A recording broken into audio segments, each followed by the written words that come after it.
피조 세계에는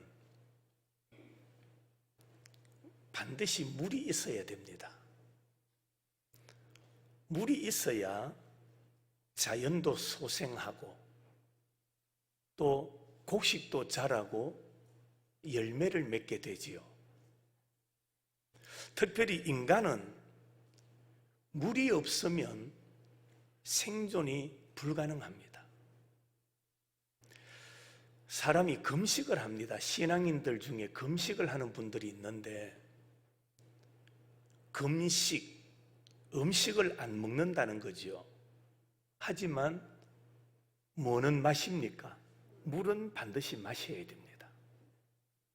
사람의 몸은 70% 이상이 물이라는 사실이 그것을 증명해 주고 있습니다.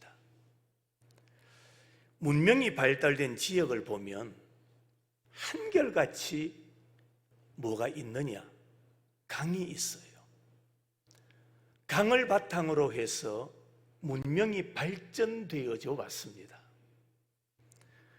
고대 이집트의 나일강, 메소포타미아의 티그리스강과 유브라데스강, 인도의 겐지스강과 인더스강이 있습니다. 고대만이 아니라 근현대 사회도 똑같습니다. 우리 한국에도 강이 있습니다. 무슨 강입니까? 서울에 한강이 있습니다. 런던의 템즈강, 파리의 센너강, 베를린의 하펠강, 워싱턴의 포토맥강, 이런 상황들만 보아도 문명의 발전은 물과 뗄래야 뗄 수 없다라는 것을 우리가 발견하게 됩니다. 그런데 에스겔서 47장에 보면 여기에도 물이 나오고 강이 나옵니다. 그런데 이 강을 보면 참 희한한 강입니다. 아주 맑고 깨끗한 생수의 강이 여기에 등장하고 있습니다. 물론 이것은 실제 강이 아니라 에스겔이 환상 중에 보았던 성령의 역사를 상징하고 있는 내용입니다. 그러니까 성령을 무엇에 비유하고 있느냐? 물에 비유하고 있다라는 말입니다. 우리는 성령과 친밀해야 됩니다. 하나님의 백성은 성령과 가까워야 되고 성령과 친밀해야 되고 성령과 늘 교제하는 삶을 살아야 합니다. 그래서 이걸 가리켜서 무슨 충만이라고 합니까? 성령 충만이라 그렇게 우리는 표현합니다. 성령 충만한 생활이 신앙생활을 가장 잘하는 비결임을 우리가 잊지 말아야 됩니다. 어떻게 하면 신앙생활을 잘할 수 있느냐? 많은 사람들이 고민을 합니다. 갈등을 하기도 합니다. 어떻게 하면 모범적인 신앙생활을 할 수 있을까? 어떻게 하면 하나님께로부터 인정받는 신앙인이 될 수 있을까? 다른 데 있는 것이 아닙니다. 모범적인 신앙인, 성숙된 신앙인이 되려면 성령 충만하면 됩니다. 성령 충만하면 우리의 신앙은 성장하게 되고 자라가게 되고 열매 맺는 삶을 살 수가 있습니다. 오늘 본문 에스겔서 47장은 에스겔서 전체 가운데 중요한 내용입니다. 에스겔은 이스라엘 유다 백성들이 바벨론의 포로로 끌려갔을 당시에 활동하던 선지자입니다. 바벨론의 포로로 끌려갔습니다. 그런데 하나님께서 에스겔 선지자에게 메시지를 줍니다. 어떤 말씀을 주시느냐? 소망의 메시지를 주시더라는 겁니다. 이 말씀을 받을 때 그들의 마음에 얼마나 큰 기쁨이 있었을까요? 한번 생각해 보세요. 나라를 잃어버리고 다른 나라에 포로로 끌려가 있습니다. 노예가 되어 있단 말입니다. 종이라는 말입니다. 그들에게 무슨 희망이 있고 무슨 비전이 있고 무슨 꿈을 가질 수 있겠습니까? 그런 절망과 아픔 속에 있는 유다 백성들을 향해서 에스겔 선지자가 하나님께서 주시는 소망의 메시지를 그들에게 전하게 되었던 겁니다. 그 소망의 메시지가 뭡니까? 바로 회복입니다. 이스라엘은 반드시 회복될 것이다. 종살이에서 영원히 살아가는 것이 아니라 하나님의 약속을 따라 70년 종살이를 마무리하게 되면 하나님께서 그들에게 회복의 은혜를 베풀어 주시겠다. 그 소망의 약속을 에스겔서를 통해서 그들에게 주고 계시는 겁니다. 먼저 오늘 본문에 보니까 에스겔이 천사의 인도를 받아서 어디에 갑니까? 성전으로 갑니다. 에스겔 선지자가 천사의 인도를 받아 성전에 갔다. 그때 어떤 일이 있었느냐? 1절을 한번 보십시다. 화면을 보십시오. 그가 나를 데리고 성전 문에 이르시니 성전의 앞면이 동쪽으로 향하였는데 그 문지방 밑에서 뭐가 나오느냐? 물이 나와서 동쪽으로 흐르다가 성전 오른쪽 제단 남쪽으로 흘러내리더라. 자, 보십시오. 천사가 환상 가운데 에스겔 선지자를 데리고 성전으로 갑니다. 여기서 말하는 성전 문은 뜰 안에 성소로 들어가는 문을 말씀하고 있습니다. 그런데 그 문지방에서 뭐가 흘러나오더라? 물이 흘러나왔다라고 말합니다. 이건 뭘 의미하느냐 하면은 물의 근원이 어디냐 하는 것을 말씀하지요. 여러분, 성전은 하나님의 임재의 상징입니다. 오늘 우리가 교회에 모였습니다. 교회는 누가 주인이십니까? 누가 주인이십니까? 하나님이 주인이십니다. 우리가 예배드리는 이 장소에 누가 오신다는 겁니까? 성삼위 하나님이 임재하신다라는 겁니다. 그래서 성전에는 하나님께서 누구 집이라고 말씀합니까? 내 집이라 그렇게 말씀하거든요. 내 집은 만민이 뭐 하는 곳이다?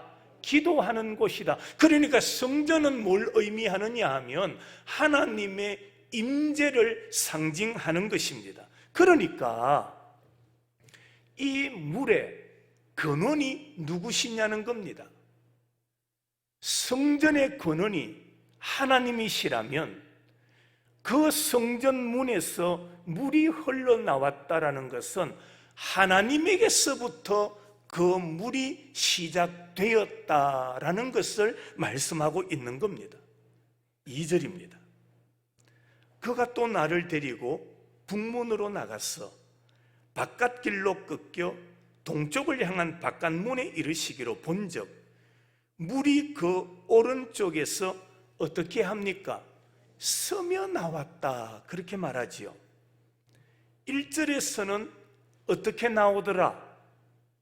잊어버리셨나요? 1절 마지막에 물이 흘러나왔습니다. 1절에서는 흘러나왔다라고 하더니 2절에서는 그 물이 어떻게 나왔다? 서며 나왔다. 이 서며 나왔다라는 말은 물이 배어 나오더라, 혹은 물이 조금씩 흐르더라. 우리 경상도 말로 물이 아주 작게 나오는 걸 어떻게 나온다고 합니까? 젤젤젤젤 나온다 이렇게 말하지요. 그런데 여기서 스며 나온다라는 말은 그 의미가 아니에요. 원래 원어의 뜻은 2절에 스며 나오더라, 이 말은 아주 물이 세차게 콸콸 쏟아져 나오더라, 바로 그 뜻입니다. 그러면 이 물이 과연 무엇입니까? 무엇인데 이 물이 성전에서 흘러나오게 되었을까요? 여기서 말하는 물은 물리적인 현상을 의미하는 게 아닙니다. 이 물은 바로 영적인 현상입니다. 다시 말하면 신령한 생수, 그것은 곧 성령을 의미한다라는 겁니다. 그러니까 성령이 어디서부터 나오시느냐? 하나님께서 임재하신 성전에서부터 성령이 역사하기 시작하시더라는 겁니다. 강문의 근원이 성전이라고 했습니다. 성령은 바로 하나님에게서 나온다라는 말씀입니다. 다시 말하면 성령은 누구의 영입니까? 하나님의 영입니다. 성령은 창조하시고 구원하시고 여러 가지 사역을 행하고 계십니다. 다시 말하면 성령을 통해서 생명과 능력의 역사가 일어나게 된다라는 겁니다. 우리 신앙인들이 표현하는 단어 가운데 하나가 은혜라는 단어입니다. 은혜 받았습니다. 은혜 받았습니다. 우리 성도 가운데도 어느 권사님이 예배만 마치고 나가시면서 늘 저를 보면서 목사님 은혜 받았습니다. 은혜 받았습니다. 은혜 받았다라는 말이 뭡니까? 은혜 받는 것은 나의 지식으로, 나의 능력으로, 나의 경험으로 주어지는 게 아니에요. 은혜의 역사는 누구의 역사라는 겁니까? 성령의 역사다, 이 말입니다. 성령께서 역사하시니 우리가 말씀을 통해서 깨닫게 되고, 말씀을 통해서 은혜 받게 되고, 말씀을 통해서 변화되어지는 역사가 일어나게 된다는 것입니다. 그런데 그 물이 점점 불어납니다.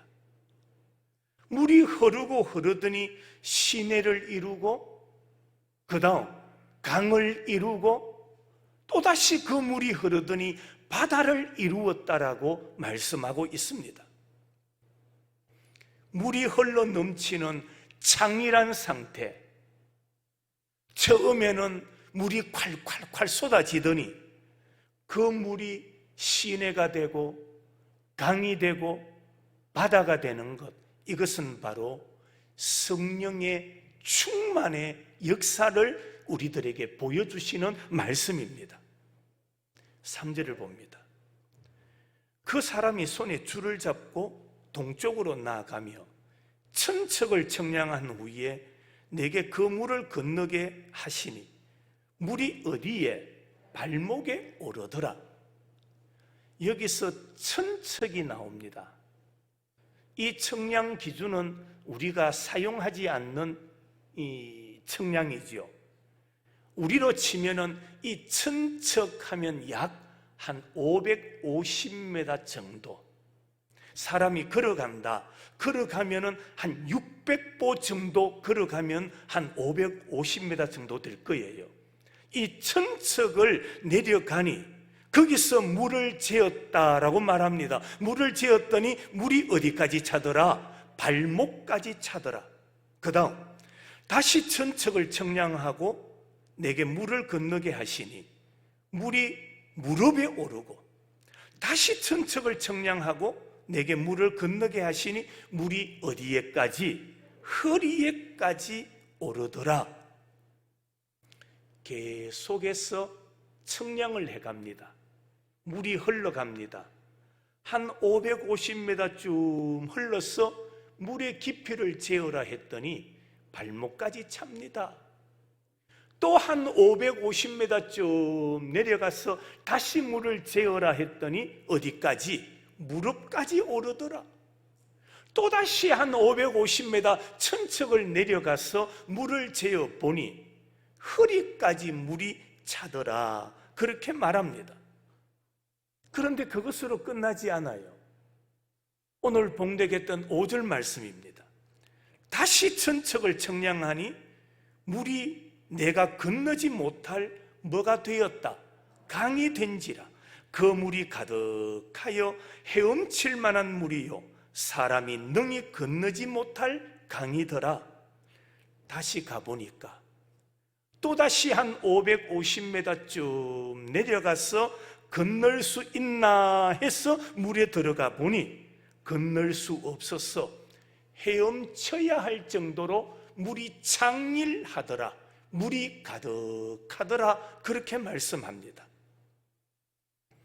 여기서 헤엄칠 정도로 물이 가득하다, 물이 창일하다, 이 말은 성령 충만한 상황을 상징하는 내용입니다. 또 다르게 표현할까요? 성령 충만은 뭘 의미하는지 아십니까? 성령 충만은 인간이 자기 의지대로 함부로 움직이지 않는 상태, 자기 의지, 자기 생각, 자기 판단대로 움직이지 않는 것, 그것이 바로 무엇의 충만이다? 성령 충만이다라고 우리들에게 말씀하고 있습니다. 또 다른 표현, 성령 충만은 물이 창일하다, 성령 충만하다, 이 말의 의미는 성령님께 자기 자신을 온전히 맡기는 것을 의미합니다. 나를 온전히 맡겨드리는 상태. 여러분, 맡기면, 한번 따라 하십시다. 맡기면 성령이 이끌어 주십니다. 믿으십니까? 성령님께 맡기면, 성령 충만이라는 것은 나의 의지대로 사는 것이 아니라 나를 하나님께, 성령님께 맡기는 겁니다. 맡기면 성령이 우리를 인도해 가십니다.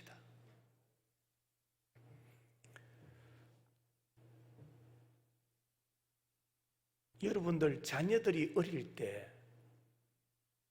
그 자녀들을 부모들이 안아줄 때가 있지요. 자녀들을 안아주는데 자녀가 다리나 팔에 힘을 꽉 주고 있으면은 제대로 안을 수가 있나요, 없나요? 없습니다.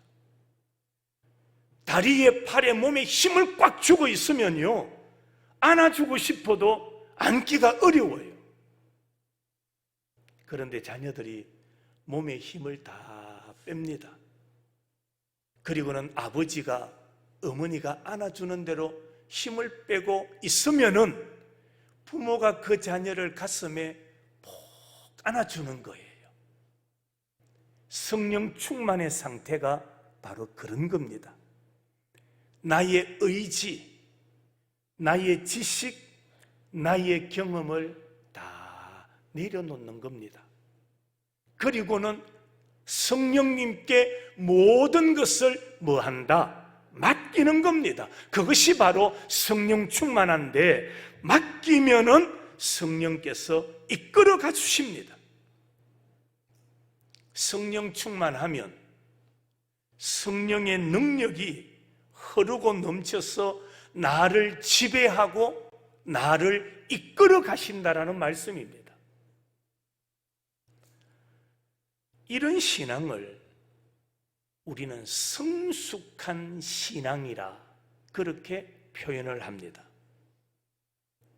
성숙한 신앙은 내 의지를 주장하지 않습니다. 성숙한 신앙은 내가 무엇인가 하려고 애쓰지 않는 겁니다. 왜요? 하나님께 맡겼기 때문입니다. 성령님께 맡겼기 때문입니다.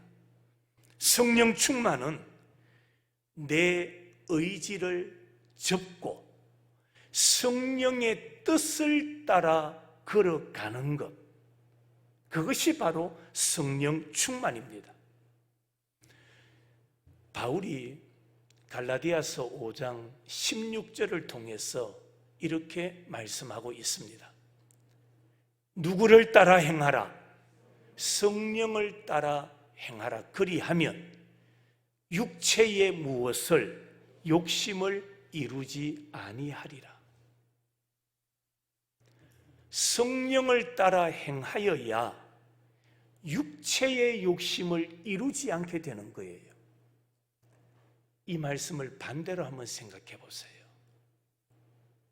성령을 따라 행하지 아니하면 무엇을 이루게 됩니까? 육체의 욕심을 이루게 되는 거예요.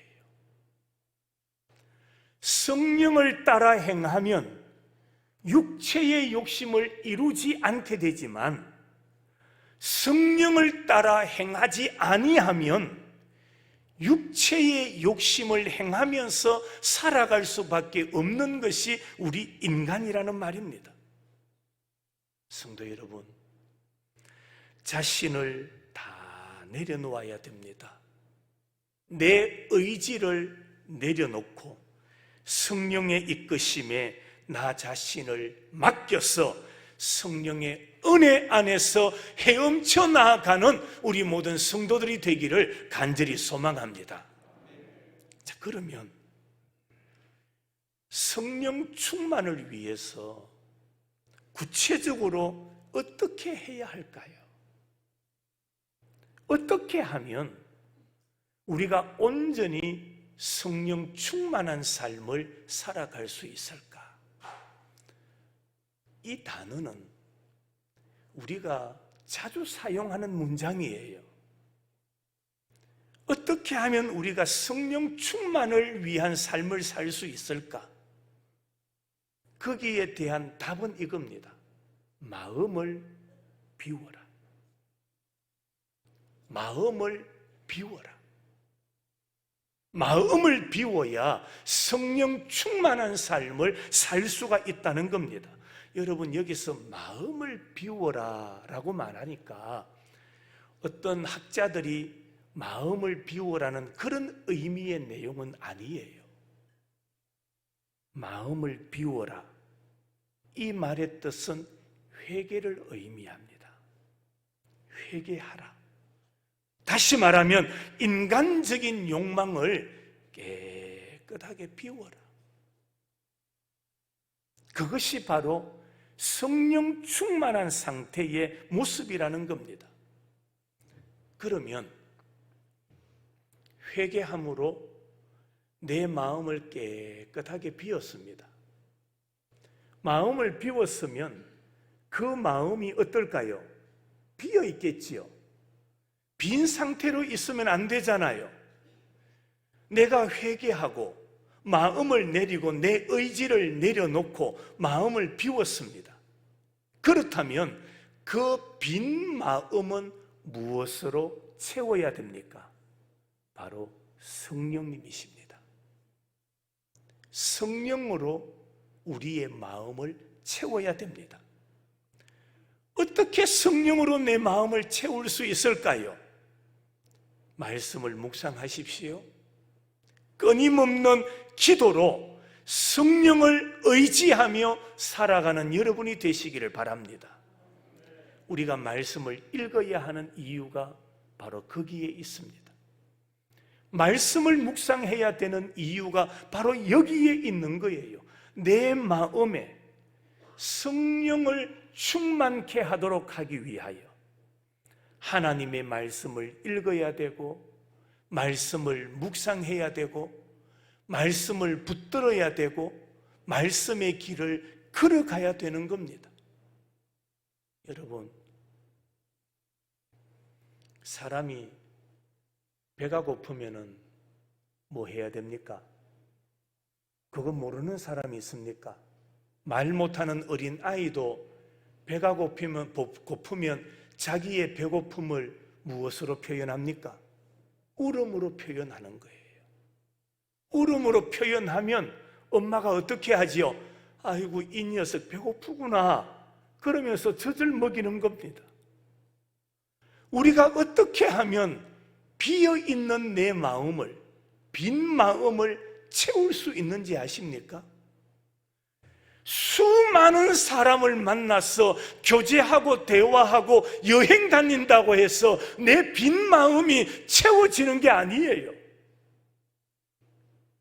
비어있는 내 영혼, 내 마음을 채우는 비결은 바로 하나님의 말씀과 기도밖에 없다라는 것을 성경이 말씀하고 있습니다. 성도 여러분, 마음이 가난하십니까? 마음이 공허하십니까? 어느 때인가 나도 모르게 내 마음에 자꾸 외로움이 찾아옵니까? 누군가 나의 좋은 친구가 되어주기를 기다리고 바라기 전에 우리의 가장 좋은 친구가 되시는 예수님이 계시고, 예수님께서 우리에게 주신 변함없는 하나님의 말씀이 있습니다. 그 말씀으로 우리의 마음을 채울 수 있기를 축복합니다. 그리고 시간마다 하나님 앞에 기도하십시오. 하나님을 찾으십시오. 그러면은 찾으라, 구하라, 그러면 하나님께서 주시겠다고 약속하셨기 때문에 우리가 기도를 통하여, 말씀을 통하여 우리의 빈 마음을 채워갈 수가 있다라는 말씀입니다. 이것이 바로 성숙한 신앙인의 자세입니다. 그러면 성령 충만하면은 어떤 역사가 일어날까요? 성령께서 역사하시는 내용은 다양하겠지만은 오늘 저는 세 가지로 여러분에게 말씀을 드리겠습니다. 첫째로, 성령이 충만하면 구원과 생명의 역사가 일어납니다. 성령 충만을 통하여 구원과 생명의 새로운 역사가 일어나는 거예요. 10절, 8절부터 볼까요? 8절 말씀 한번 보십시다. 흘러내리는 물로 그 바다의 물이 뭐 한다고 말합니까? 되살아나리라. 10절, 고기가 각기 종류를 따라 큰 바다의 고기같이 어떻게 됩니까? 심이 많아지려니와. 무슨 말입니까? 성전에서부터 물이 흘러내립니다. 물이 흘러서 강으로, 바다로 흘러갑니다. 그 물이 흘러가니 죽음의 바다가 무슨 바다가 됩니까?